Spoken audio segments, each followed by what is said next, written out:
If I have never had a marketing budget before, how would I prioritize my spend and my time? All right, so that's a great question.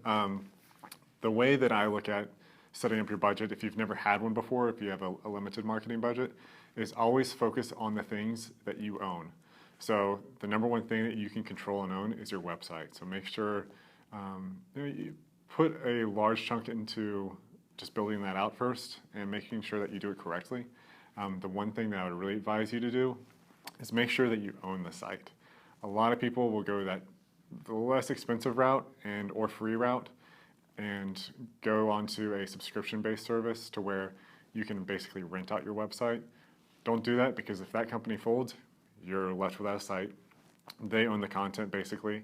You can't easily transition that content over to your new site, and you never have control of that content. It's always through their service. So if you build a site, you can use WordPress is what we suggest.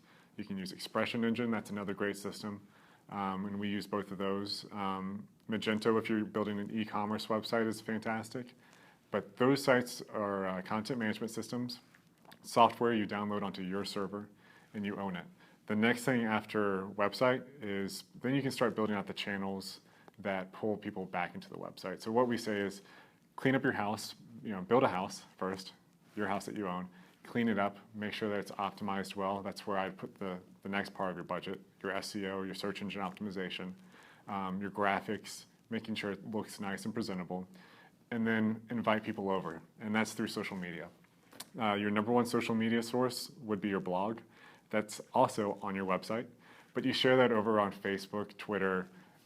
You can incorporate Instagram or other channels into that as well.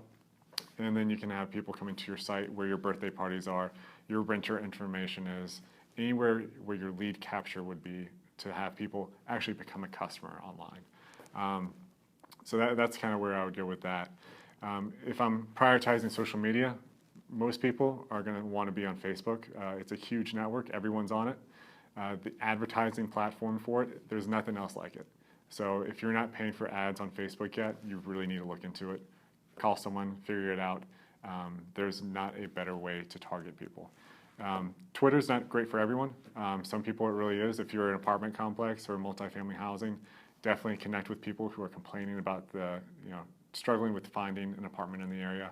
If you're in family entertainment, look for people who are looking for fun things to do in your area. So things like that. So it's a great tool for a lot of different businesses.